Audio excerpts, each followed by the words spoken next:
You might have heard the headlines about a slowdown in the Chinese economy lately. It's a big deal globally. Mm.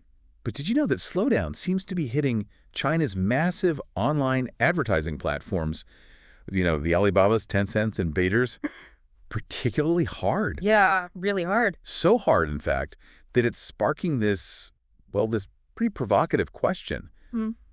Are online ads, maybe in some fundamental way, becoming unnecessary? It really challenges the narrative, doesn't it? I mean, we've lived through decades of internet growth, basically fueled by online ads, Right. and now we're asking if its core purpose is changing. It's a big thought. Absolutely. So this deep dive is based on some listener sources Yeah. that really went digging into this surprising slump in online ad revenue for Yeah. these Chinese tech giants. Okay. And it uncovers a fascinating, maybe even more impactful trend that might be driving it. The rise of something you could call DIY advertising. DIY advertising. Okay, interesting. So we're going to take apart the numbers, I guess, Mm. look at the common explanations for the slump, see if they, really hold water. Yeah, exactly. And then explore how companies are increasingly taking advertising into their own hands, maybe bypassing the traditional platforms and the ad agencies we're used to. Right, how they're doing it themselves. So what does this potential shift mean for the future of how businesses reach you and me online? That's kind of the mystery we're diving into today. Okay, let's get started. Let's do it. So let's begin with the key players. China's online ad landscape, it's dominated by what people call the Bat Trinity. That's Baidu, Alibaba, and Tencent. Right, the big three. Plus, you've got ByteDance, the company behind Douyin, which is, well, it's China's version of TikTok, basically. And our sources point out that while ByteDance's ad business stayed remarkably strong during this period we're looking at, Yeah, they seemed almost immune for a while. the BIT companies, they saw a really sharp and quite sudden decline in their ad revenue growth. Yeah. Particularly starting in the third quarter of 2021. The numbers are pretty stark when you lay them out. If you look at year-over-year growth in Q1 2021, just a few months before. Things looked amazing then, right? Incredible. Tencent up 27%, Baidu 23.2%, and Alibaba had this just eye-popping 105.8% jump. Wow. Over 100%. Now, okay, that was partly a rebound from the early COVID period in 2020, but still, massive growth. Huge numbers. But the change was fast. I mean, really fast. Yeah. By Q2 2021, Tencent and Baidu were still growing okay. So those decent numbers, yeah? But Alibaba's explosive growth, that 105.8%, it just dropped sharply, down to, what, 13.7%? Just 13.7%. So you could already feel a shift happening there. Something was changing. Definitely. And then Q3 2021 arrived, and it felt like the bottom really dropped out for BAT.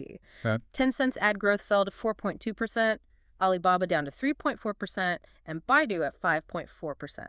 So all down into single digits, just like that. A dramatic contrast to just 6 months earlier. And here's where our sources highlight something really crucial. Yep. China's overall GDP growth in that same quarter, Q3 2021, was 4.9%. Right. Which means Alibaba and Baidu's ad revenue growth was actually lower than the rate of the broader economy. So their ad business wasn't just slowing down. It was, in real terms, contracting relative to China's overall economic activity at that moment. Exactly. Which is a big deal for tech giants like that. It is. And this sharp, widespread downturn, it immediately sparked debate. Was it just a temporary hiccup? Was it a sign of a longer, deeper economic problem setting in? Or, and this is where that kind of online ad unnecessary theory starts bubbling up, was it something fundamentally structural, changing the whole nature of online advertising itself? Okay, let's explore those potential explanations one by one. First, this idea that it was caused by specific industries just, having a bad time. Right. Our sources note that Tencent, in their own Q3 2021 report, actually pointed to weak demand from sectors like education, insurance, and gaming as a key reason for their ad slump. And it's true, those industries were facing significant headwinds then. The education sector got hit really hard by new regulations, the double reduction policy. Tutoring ban. Exactly. Banned after-school tutoring for core subjects. It forced loads of companies to drastically change their business model or even shut down entirely. And gaming? Gaming faced new restrictions on playtime for minors. They were limited to just a few hours on Friday, Saturday, and Sunday evenings, so less engagement, less ad spend. Okay. And insurance. The insurance sector saw decreased demand. Reports suggested consumers facing economic uncertainty were opting for safer bank savings instead of buying insurance products. Makes sense. So, yes, clearly these industries were cutting back on ad spending. No doubt about that. Definitely. Yeah. However, this is where the data our sources provide raises a pretty big flag about this being the primary explanation for the overall severe slump seen across BAT, not just Tencent. Hmm. What does the data show then? Well, if you look at the overall picture of Chinese online ad spending by industry in 2021, education, travel, entertainment, and financial insurance combined. Those three sectors Tencent mentioned. Right. Combined, they represented a tiny slice of the total pie, just 2.93% of all online ad spending in China that year. Wait, hang on. Less than 3% for all three combined. Less than 3%. Yeah. So the industries that were struggling the most made up a tiny fraction of the whole ad market. Exactly. And while the share for education ads did decrease significantly from 2020 to 2021, it lost about 3.5 percentage points of market share, which is substantial for one sector. Okay. Travel, entertainment, and financial insurance only saw minor decreases in their share of the total market, like 0.64% and 0.8% respectively. Very small changes overall. So while their troubles were real, their combined impact on the total online ad market mathematically just couldn't have been that big. It seems unlikely. A decrease in spending from less than 3% of the market, even a steep one in education, it just doesn't seem to fully explain a widespread single-digit growth slowdown for huge companies like Alibaba and Baidu too. Their ad businesses are massive. It would take more than that. That's the thinking. So the first key takeaway from the data seems to be specific industry woes, yeah, they contributed, but they're unlikely to be the main driver behind that deep and widespread ad slump across BAT in Q3 2021. Right. There's got to be more to the story. We need to look deeper. Okay, so if it wasn't primarily those specific industries, what's the next possibility the sources explore?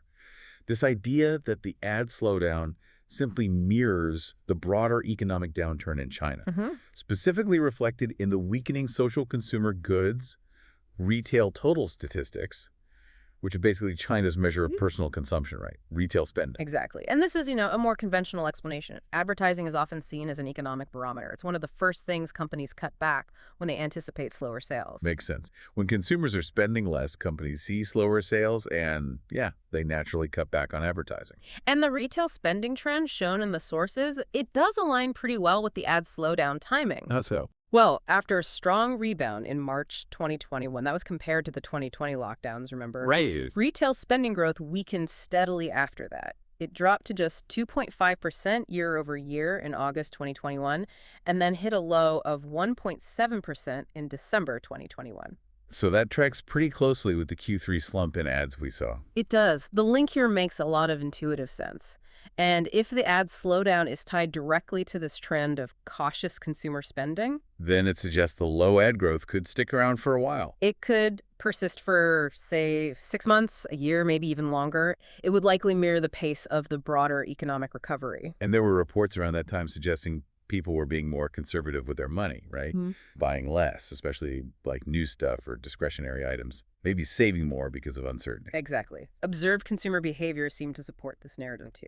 Okay, so this is the second key takeaway then. Right. The broader economic slowdown and the resulting consumer caution, that provides a much more compelling explanation for the widespread nature of the ad downturn across all the big platforms. It fits the scale of the problem better, yes. And it suggests a potentially longer recovery period for that ad market. Right, so the economy is definitely a significant factor, a big one. But then comes the theory that really kind of flips things on its head, this online ad unnecessary idea. Yeah, this is the more provocative angle. It argues that perhaps online advertising, well, at least in its traditional form that we know, maybe it's peaked. Maybe it's naturally declining because technology and user behavior have just evolved past it somehow. It forces you to go back to basics. Like, what is the ultimate goal of most advertising? Our sources are pretty direct about this. It's driving sales. Yeah, get people to buy stuff. Brand building is important, of course, but the bottom line for a huge chunk of ads, especially online, is getting you, the consumer, to click and buy something. Okay, so how does that relate to ads becoming unnecessary? Well, think about advertising before the internet. Ads on TV or in magazines, they had to be incredibly memorable, right? Catchy jingles, repeating the name over and over. Exactly. They'd repeat product names, use those jingles, focus heavily on brand identity. Why? Because you'd see the ad. Then later, maybe days later, you'd go to a physical store. And you had to remember the product name or what it looked like to find it on the shelf. Precisely. Memory was absolutely critical in that process. See ad, remember, find, buy.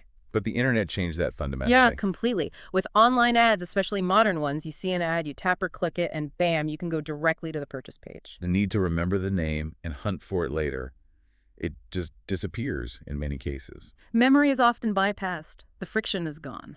And this is where the effectiveness of different ad types on different platforms really starts to diverge based on what the user is actually doing there, their intent. Right. Take search ads, like on Baidu. They worked well historically because when you search for something, say running shoes, You probably intend to buy running shoes or at least research them. exactly, you have clear buying intent. So an ad for running shoes is highly relevant. But the sources say Baidu's challenge now isn't that search ads don't work for intent. No, the format itself is fine for that. The issue is that users are increasingly starting their online journeys elsewhere, not always on a search engine anymore. Where are they starting? On social media, or maybe more significantly, on short video platforms like Douyin. Okay. What about e-commerce ads, like the ones you see inside Taobao or Amazon? Oh, those are super effective because you're already on the platform with the explicit intent to shop. Right, you're in buying mode. So an ad popping up that highlights a sale or shows a product related to what you just looked at, it fits your goal perfectly. And one tap takes you straight to the product page. Seamless. And then there's short video ads, the ones on Douyin TikTok. These have become incredibly effective. The algorithms are so good at showing you content, including ads based on your interests. So the ad itself often feels relevant, or at least engaging. Often, yeah, because it aligns with the videos you actually want to watch. And crucially, tapping the video takes you directly to where you can buy the featured product. Again, memory isn't needed. Immediate action is facilitated. Frictionless conversion. So by contrast, ads that are less effective are often those where your main goal isn't shopping. Like if you're watching a long movie online or just scrolling through Facebook to see what friends are up to. Exactly. An ad there can feel really interruptive, irrelevant. It leads to poor user experience, low conversion rates, unless, as one source kind of humorously puts it, it taps into really base human desires like, well, money and sex. Okay, so this shift in effectiveness, driven by platform tech and user intent, that leads us to the rise of DIY advertising. Precisely. Think about it.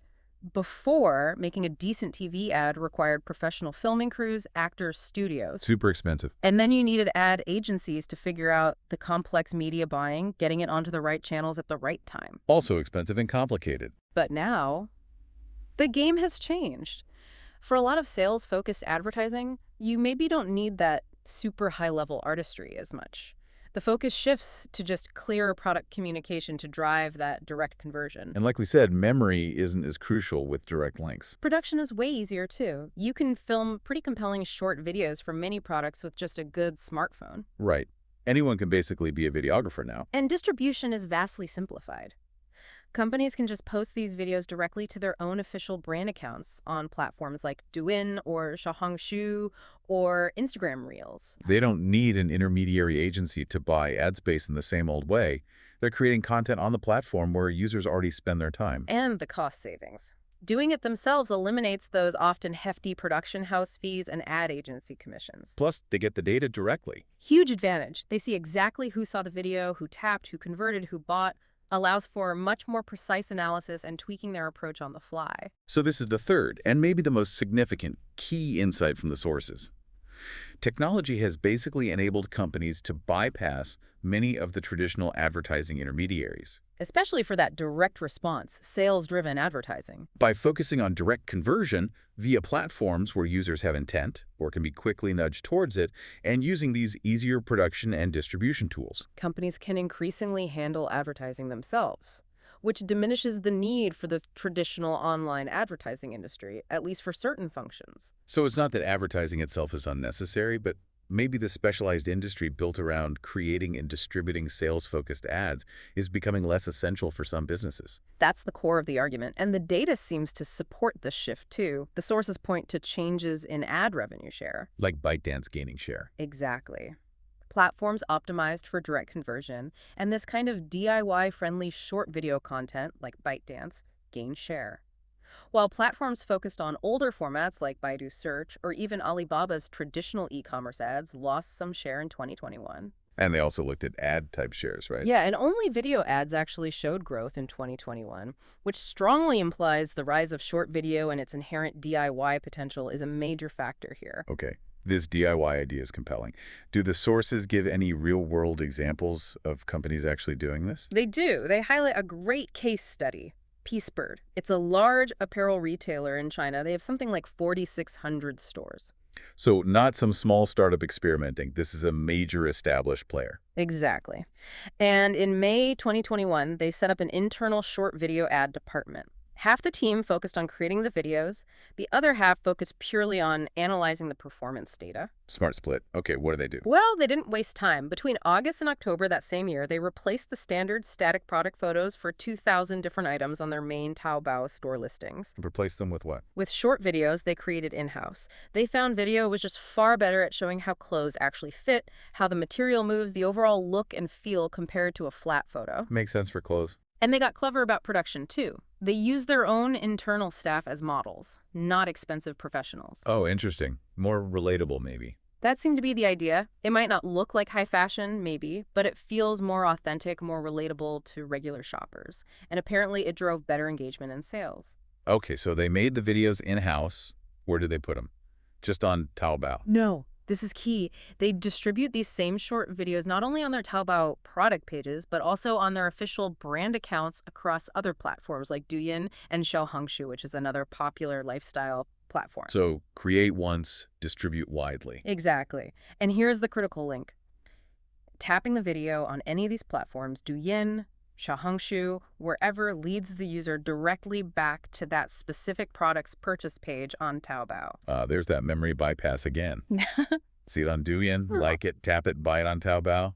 Seamless journey. Precisely. It closes the loop instantly. Do they only use short video now? The sources note that Peacebird actually combines this short video strategy, which is great for discovery and maybe going viral, with more traditional Taobao banner ads for, like, sustained visibility. So it's often a hybrid approach, not necessarily replacing everything old. Got it. It's about adding a powerful new tool to the mix. And the platforms themselves, particularly ByteDance, are actively facilitating this DIY trend. They provide tools specifically to help businesses do this. Like what? Well, they have a platform called Giant Creativity. That's the translation. Ange. It basically showcases successful DN ads, provides data analysis.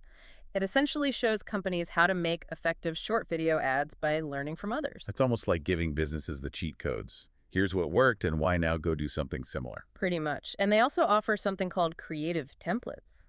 These are ready-made ad templates. How do they work?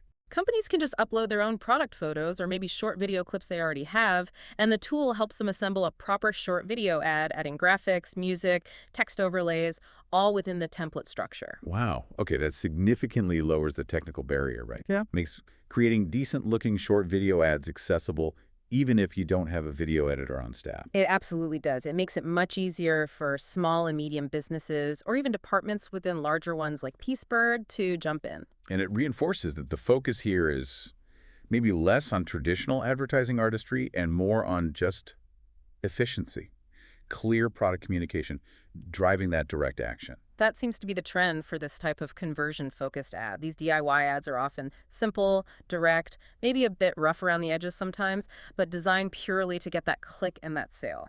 Okay, so putting it all together then, this slump in Chinese online ads, it seems like it isn't just one single thing causing it. Right, it's complex. We saw that specific industry struggles, yeah, they contributed, but they were likely not the main cause, simply because their overall market share was just too small. Mm-hmm. Probably a factor, but not the factor. The broader economic downturn, tracking closely with consumer spending, that offers a much stronger explanation for why the slump was so widespread across all the big platforms. And it suggests it could be a longer-term issue tied to economic recovery. That seems like a major piece of the puzzle, yes. But underneath all of that, these sources reveal this really interesting potential structural shift happening. Technology and changing user behavior are empowering companies to basically become their own advertisers. Especially for those sales-focused messages where direct conversion is the primary goal. And while traditional professional advertising is definitely still needed for things like big brand building campaigns or complex product launches. Sure, high-end creative still has its place. The sources show that a lot of the bread and butter, sales-driven advertising is increasingly moving in-house, becoming DIY. And it's worth noting, too, that because companies are doing a lot of this DIY advertising themselves, maybe posting organically to their brand accounts or using simpler platform tools. It might not even show up in the traditional online advertising spending statistics that track big campaigns and agency buys. Exactly. Which could further fuel the perception that the overall ad industry is declining, even if the massive amount of this self-created promotional content is still being made and consumed just differently. Huh.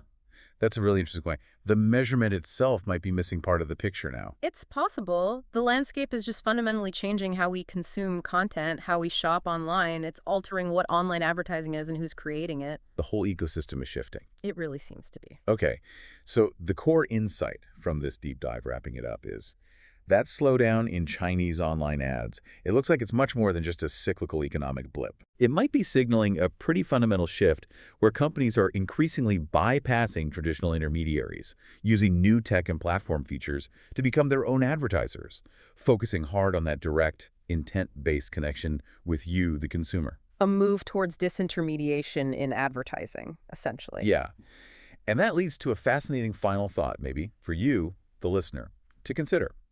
If businesses can increasingly create and distribute their own sales messages using relatively simple tools and platforms, effectively bypassing traditional ad agencies and maybe even some core functions of the big ad platforms themselves, what other industries out there, industries that have historically relied on specialized intermediaries, might be the next to see a similar shift towards DIY?